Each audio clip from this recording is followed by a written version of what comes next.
I dag skal vi se på Ida og Allegro. Allegro er hesten til Ida. Da smiler hun, for det er veldig nylig at det har skjedd. Kan jeg få litt plass, gutter? Han er bare 1 år.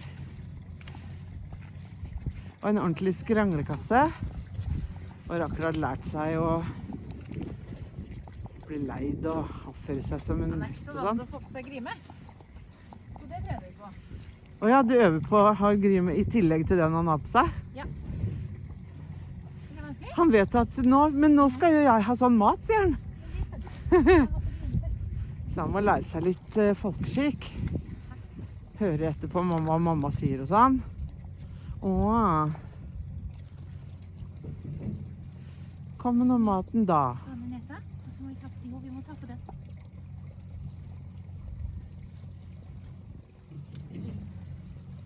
Sånn. Og så bytter jeg kroken da, så jeg bruker den minste grima. Ja. Bare. Jeg var sånn at han får øvd på det å ta på grime. Ja, for håpet. Nå står han med grime hele tiden. Håpet er jo at han kan få lov å stå uten grime. Ja. Og så trener vi litt på å leie ut alene. Ja. Uten at noen tar på oss. Og så kan Tarzan ikke bli med, men Tarzan er kanskje ganske en gentleman på det, han. Ja, ikke helt kanskje, men... Å, se på han har blitt så flink da. Allegro, han hadde en mamma som ikke lot oss få lov å komme bort til han. Så det tok litt tid før han ble grimetent og sånn. Å, det her var kjedelig. Skal vi ikke ha maten vår?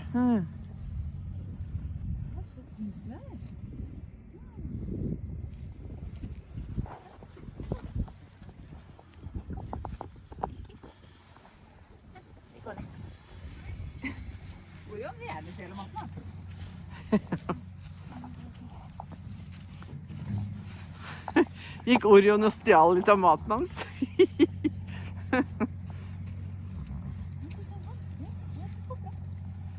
Det å forholde seg til grenser og sånn, det er litt vanskelig. Så det eneste jeg egentlig fokuserer på er at han skal være rolig og høre på meg. Ja. Og ikke stikke av. Ja, det blir rart. Du skal flytte inn der snart. Skal vi se på det? Ja, men hva med maten? Ja, du skal få mat, men det er ikke det første som skjer. Nei.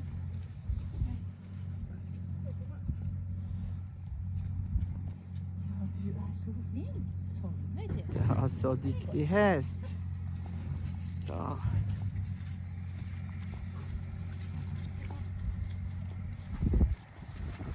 Jeg bryr meg egentlig ikke noe om hvordan han går, annet enn at han er oppmerksom på meg. Nei, ikke sant? At han ikke får lov å gå meg ned, Ja. og at han ikke får lov å stikke. Ja. Bortsett fra det, så får han egentlig, fordi det er 5. gang han er utenfor klokken eller noe. Ja, det er ganske... Han har vært veldig sky. Ja. Han har jo aldri vært redd for oss, så vi har fått lov å klappe han og sånn, i hvert fall. Vi har ikke fått lov å bestemme over. Nei. Men det går an nå. Ja, for nå har han skjønt at det er ikke farlig. Og han er jo ikke redd for noen ting. Nei. Så håpet er at han skal bli felteshest. Ja, han har jo en morsstamme som er veldig spranghest, og en farsstamme som er veldig dressurhest. Ja. Det kan bli en... Og du har jo drevet med felteritt før. Ja, sånn på lavt nivå. Ja. Så det... Men siden du er hovslager og sånn hovedmenneske og sånn, kan du si litt om de bakbeina hans også? Han var født med veldig lange sener, slakke, eller svak i bakbeina. Ja. Så man kan se... Skal du på fingeren? Oi, er det vanskelig? Og følger etter mamma. Vi kan ikke gå av gårde, vi må se. Se, det er maten. Å, mat. Skal jeg stå her, ja, hvis du viser? Han ble veldig understilt og satte beina veldig langt innunder seg. Ja. Og så var hasene så nesten ut som de var brekt feil vei, liksom. Ja, han var helt vindskeiv. Ja, og sideveisskeiv. Ja. Så det har rettet seg. Veldig Veldig fint. fint. Han har kanskje litt skjevhet igjen, men det er såpass lite at jeg tror ikke det er noe problem. Det tror jeg vi kan rette med å bare verke han helt vanlig. Ja. Og jevnlig. Nei, ikke helt. Au, nei. Så han har jo veldig lite erfaring. Ja. Så han er jo sånn sett skvetten, men Ja. han er ikke redd. Han blir Han er, hysterisk. Nei, han er bare sånn oppmerksom på hva som skjer. Ja. Så har vi trent litt på å løfte bein. Ja. Og Andre gangen vi verket han, så verket jeg frambeina alene, og bakbeina så holdt Pelle litt i nesa på han, så han ikke skulle gå til meg. Ja, Men ellers så løftet han bein helt fint, så det er ikke noe problem sånn. så Vi har bra. ikke trent mye på det, jeg har løftet vel bein i en ukes tid eller noe sånt. Så vi Hvor ofte trener du han da? Han får bøtte hver dag. Ja, så da blir det litt trening. Ja. Så noen dager så trener jeg bare ta på grime og leie han litt rundt inni paddocken. Ja, Andre ganger så løfter vi bein. Og noen ganger så trener vi på golf på utsida og litt bøtte, eller stå rolig litt først, eller Ja. leie en tur, eller noe sånt. og jeg hørte du fortalte at du hadde laget et litt sånn der, hvor er bøtta i dag, Ja, rebusløp. ja, så det er tanken da. Så vi har ikke kommet så langt på det ennå, men det er målet med spise bøtte nye steder. Innenfor Ja. hengeren for eksempel. Ja. Eller i en boks, eller Ja, alle sånne ting som han burde lære seg. Hvis han skal bli felteshest, så må han kunne stå og slappe av på hengeren, ja, fordi vi setter dem der imellom konkurransene. ja, Så han kommer til å stå og spise mye mat på hengeren. ja, og det ser ut som han synes er helt greit. Ja, så det Mat er, mat er mat er stas. bare det en treningsøkt kan være at han spiser bøtta i leskuret mens jeg møkker rundt han, for eksempel. Ja, så han får variasjon hele tiden. Ja. Det er Greia kjempebra. er bare å bli vant til å bli tatt på, og vant til at det skjer ting rundt. Ja. Legge en jakke over ryggen på han, for eksempel. Ja, Fordi at han er såpass gammel før han fikk oppleve noe sånt. ja. Og det jeg sa det vel litt i stad, men det var jo sånn at moren til Allegro ble ganske mannevond etter at hun fikk føll. Og var litt sur før det også, men hun ble helt ellevill da, så vi fikk ikke lov å komme nær føllet. Så Allegro lærte at mennesker, de er farlige, og de må man være sint på. Og da tok det jo litt tid før vi kunne gjøre noe med det, men det har vi tatt igjen, og det har gått helt fint. Så fort han fikk på seg grimen og skjønte at han ikke fikk lov å rive seg løs og stikke av, Ja, så begynte han å tenke seg om. ja. Og han er veldig fornuftig. Ja, fordi faren er jo veldig fornuftig. Ja. Og Jeg det, tror at mora også var fornuftig, men Ja. at hun da hadde vondt. Og det Ja. var derfor hun ble sint. det var nok det. Han Så, er litt streng han er iblant. Hvis jeg klapper han for eksempel, og ikke klør, det er feil. ja, Ja, da blir jeg sånn klaske på han liksom, nei, Ikke det. klaske på meg, det er ikke Ja, lov. han er veldig følsom. Ja. Som og det å kose på han, kan jo kose akkurat som å kose på silkefløyel, da er han fornøyd. Ja. Så det er jeg tror det blir en morsom hest å jobbe med. Ja. Så vi får se da, det blir jo min første unghest. Ja, Så det- men du har jo etter hvert ganske god erfaring. Du har jo andre hester. Du har jo Mjølner er jo, han er ikke unghest ennå. Her står en av de andre hestene ved tiden. Men han er ikke ridd så mye, og Nei. i hvert fall ikke av meg. Nei, Og og han synes jeg er ikke alltid så flink. han er ganske flink til å si fra når han ikke er fornøyd med rytteren sin. Ja. Han sier ikke fra sånn å være slem, Han er han ikke bare ufin, det er bare at plutselig så mister han det fordi at han snur litt fort. Og hvis ikke du er god nok til å sitte på, så nei, det er synd for Han deg. er ikke Veiga Lusitano for ingenting. Nei. Nei. Men det fine da er at hvis jeg bruker 2-3 år på å lære meg å ri han der, Ja, så er jeg kanskje god nok til å ri han her når han blir 3-4. det er det som er den gode tankegangen. Ja. For hver hest man har og trener, jo bedre blir man jo. Og man kan ikke sitte i sofaen og vente til at man blir flink nok til å ri en hest. Nei. Nei. Nei, da blir man ikke flink nok. Og selv om man ikke når det fulle potensialet til den første hesten man har, fordi man ikke er så veldig flink, så betyr jo ikke det at man er noe dyreplager for det. Nei. Jeg er helt enig. Nei, det som jeg må lære meg mest med Allegro, det er at jeg må ta små nok steg. Ja. For jeg har så lyst til å bare jeg har lyst til å putte bøtta inn i hengeren med en gang, liksom. Ja, det må du fortelle om, for det er du ganske bevisst på hvordan du noen gang kan bli litt grådig, som du sier. Ja. Nei, for jeg tenker jo at jeg kan hvis det gikk bra i går, Ja. så har jeg lært, og hesten lært, mer i løpet av natta. Sånn at vi kan begynne på et trappetrinn høyere. Og det er visst ikke sånn. Nei. Det er ofte lurt å begynne på et trappetrinn lavere, Ja. og så bygge seg opp sakte. Ja.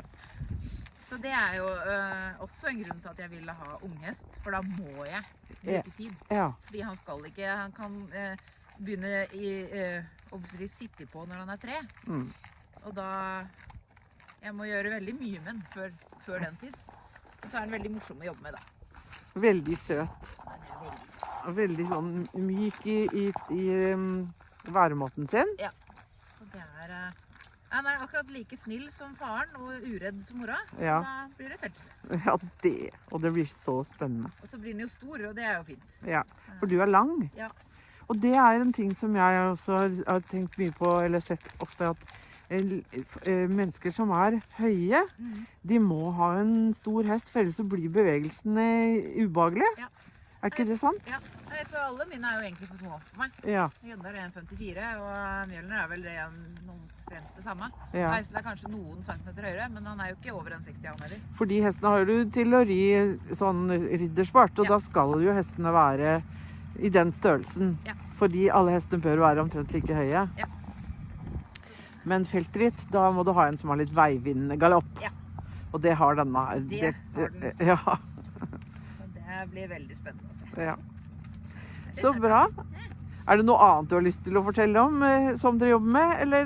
Vi jobber fortsatt med å gå inn i paddocken igjen. Ja. Nå gikk det veldig bra sist, men han har ikke Men det blir vært spennende. veldig... Kanskje vi skal få se på det, for nå har han jo spist opp maten sin.